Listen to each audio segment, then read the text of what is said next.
Welcome back to another weekly transit update. This week, we're going to talk about the week of July 20th until July 26th.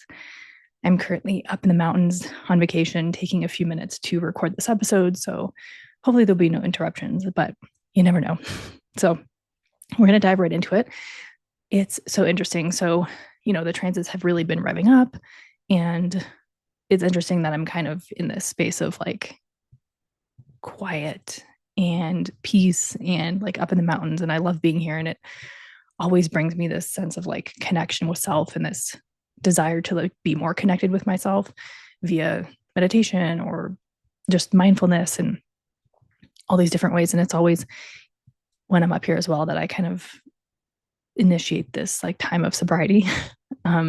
Primarily after, when my family gets together, everybody has a few drinks. And it's kind of like yesterday we were out and I had this moment where I was like, okay, I'm ready for my journey to start, my sobriety journey to start. And I've been diving into yoga, philosophy and yoga like as a spiritual path and really using it. It's kind of like a map for how to overcome the senses. It's kind of like a map it's kind of like human design is a map to deconditioning, right? It gives you this step-by-step process of like how to decondition, how to navigate that, how to trust yourself and move from the mind into the body. And yoga is like another step with that as well. It gives you this path, these limbs of yoga, the 8 limbs of yoga, right? Of like nonviolence, how to treat yourself, how to treat others, how to move your body, consciousness, concentration rather. So it's just been really fascinating. And it's interesting that like now's the time that I'm kind of like navigating all of that. So, all right, we're going to dive in because this week is really big. And this is a great time to be doing the work, to be coming inside and to really just like practicing mindfulness because it's not like in these big, massive ways that we're changing our life, right? It is like in these micro moments. It is in these choices that we make to follow another path or to alter our path, right? It's kind of like the butterfly effect where this little thing happens somewhere and it impacts like the greater collective. And these are collective transits. And so they are impacting the collective. And yet the collective is made up of individuals. So it is us choosing ourselves and our path and whatever timeline that we're being called to, because again, the new earth is here. It's inside of us. It's what we're choosing. It's the path that we're choosing, right? So it's just, again, this week is another really great week to just be aware of your choices, be aware of yourself. And that's what Mercury retrograde has really been offering us, is this awareness of our patterns and habits and a way to make different choices and to choose different things. So we start the week with Monday, the 20th at 2:23 a.m. So depending on your time zone, this could be happening Sunday. But at 2:23 a.m., Monday the 20th, we have Jupiter trine Neptune. And then at 9:44 a.m., we have Jupiter opposite Pluto. Now we have this outer planet triangle, right? That's been happening between Neptune, Pluto, and Uranus. So this is completely transforming the way that we see the world, our perspective. It's bringing truths and awakening, and we're figuring out who we are within that dynamic, power to the people, Pluto and Aquarius. And now we have Jupiter in here. And Jupiter is really offering us expansion, abundance. It is the lucky planet, it's a guru planet. It expands anything it touches. So be it, I'm air quoting, good or bad, but it is offering us expansion. It is offering us an opportunity to start something new, to build on something, right? So whatever it is that you're working towards, Jupiter is really going to be coming in here and offering you a really beautiful opportunity to build on that, to expand on that, right? Jupiter in Leo is big and bold, and it can be a little melodramatic, right? Because Leo is drama, but it is self-expression. It is authentic self-expression. So being self-expressed, being yourself, being authentic in every moment, whatever that means for you, is really what this is. And trying to Neptune and Aries, right? This is like figuring out who we are. Like, what are we fighting for? Who are we? Why am I here? It's kind of these big questions, right? Like Aries is the I am. It's like who I am. It's who people perceive me to be. So we're learning ourselves through that lens. Neptune is here to dissolve the boundaries between this world and the next, to figure out who we are in that sense. And then on the 21st, Tuesday, the 21st, we have Jupiter then sextile to Uranus in Gemini. Uranus in Gemini is radically transforming the way that we see things, right? It is our perspective.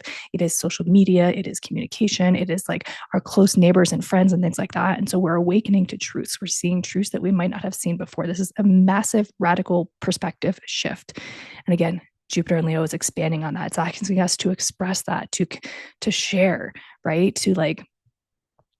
To expand on the things that we're seeing that aren't working, right? Those sudden shocking truths of like how we're shifting our perspective. And Jupiter in Leo is here to expand on that. So this whole little thing, it's I can't remember what the name is, but it's a basket configuration.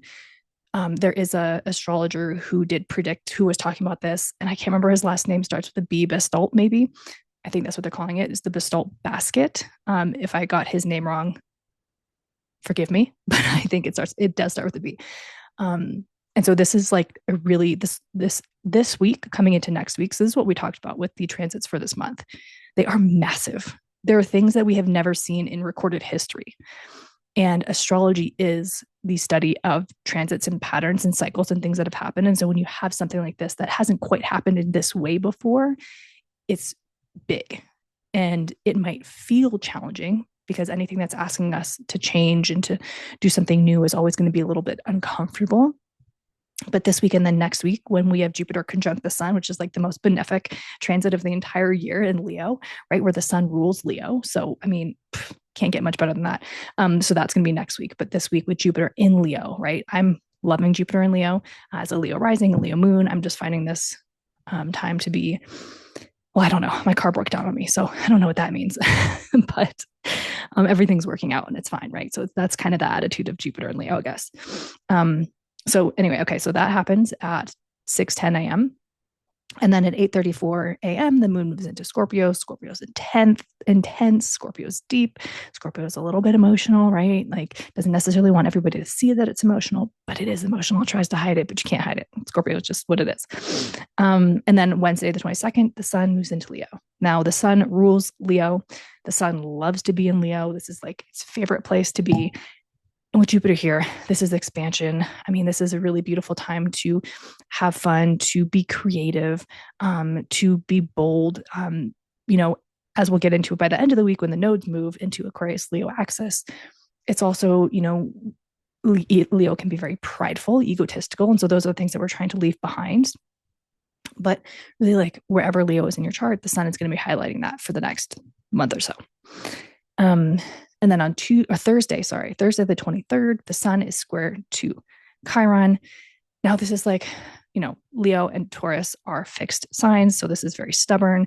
This is very set in their ways, fixed. But the sun is really highlighting these wounds that are coming up around the body, around our finances, around our relationships, around our senses, right? So like, what are the things that are coming up on that? And then like, how can we, again, like Chiron is the wounded healer.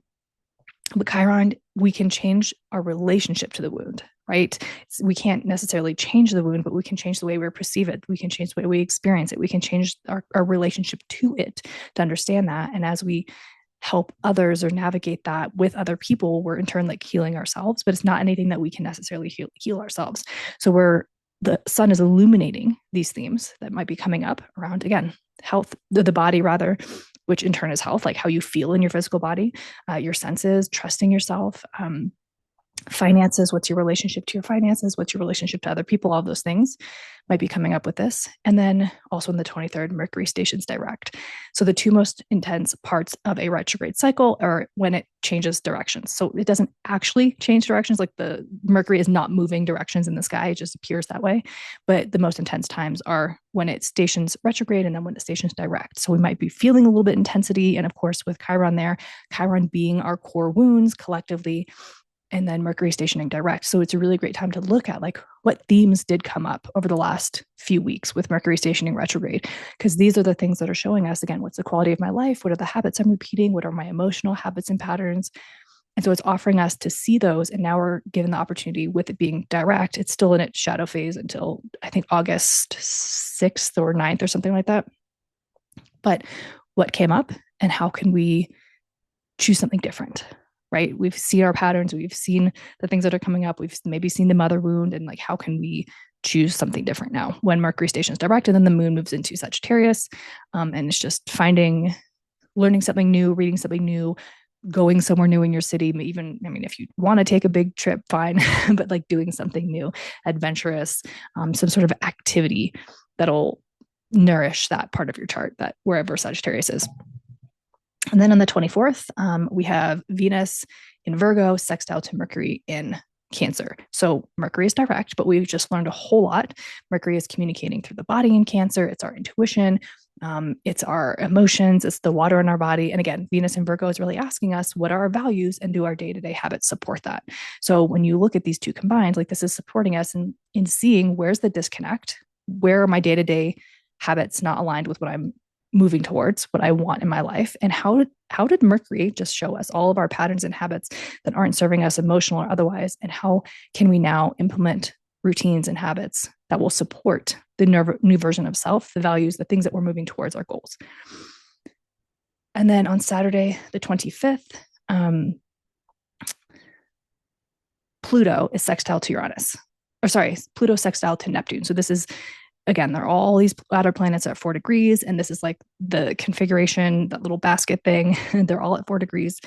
And so this is happening. This now is in exactitude. Again, this is power to the people. This is Pluto in Aquarius, rebuilding something that's sustainable, that is for everyone. And then again, that's that Neptune in Aries. Like, what are we actually fighting for? What are we moving towards? Like, who are we as a collective? And what do we want our identity to look like and to be? And then on Sunday, the moon moves into Capricorn, organization, practical, hardworking, perseverance, all those things, the mountain goat, right? And then Saturn stations retrograde. So now we have like Saturn retrograde, Neptune retrograde, Pluto retrograde. And it's really internalizing that energy. So Saturn doesn't really like to be in Aries. It's that push-pull dynamic. So we might feel a little bit of like, again, driving with the parking brake on, like, what do we want to move towards? But what are we having to find boundaries and restrictions? And it's really just internalizing that energy. So we might be feeling that over the next, however long that Saturn is retrograde. I didn't actually check. And then the other big one of the week is that the nodes switch. So the nodes switch from Pisces and Virgo axis to now Aquarius and Leo axis. So this is really asking us to find our tribe, find our community, be more active in our community, humanitarian efforts, doing something for other people. It's really asking us to leave behind the ego, to leave behind the pridefulness that can come with Leo, and to really, our north node is the direction that we're heading in. Our south node is where patterns, and if you believe in past lives, right, it's the lives that we've repeated time and time again. And so it's really asking us to see the whole picture, because that's what Aquarius is. It's also really has to do with technology and AI, right? Uranus is its ruler, and Uranus is in Gemini. And so, like, how are we utilizing this in our day-to-day? How can we utilize it in a way that's more authentic? I also truly believe that with everything that's happening with AI and technology, we're finding more creativity. We're kind of finding the human again. I think there was a time where we really outsourced a lot, and a lot of creatives, a lot of artists are now tuning more into themselves in order to come back to their creativity. So I think that's going to be a big piece of this as well. How can we bring heart, Leo? How can we bring heart into technology, into AI, into social media? A lot more people are craving authentic, real connections. A lot of the, content that's being put out on social media now tends to be more like talking head, just like to the camera, which I've always loved doing that. But it seems to be more, we don't want the polished, curated feed anymore. We want real, authentic, like, we want to see that people are going through it with us, not just somebody who's perfect, right? Like, whole comparison game, we need to leave that behind.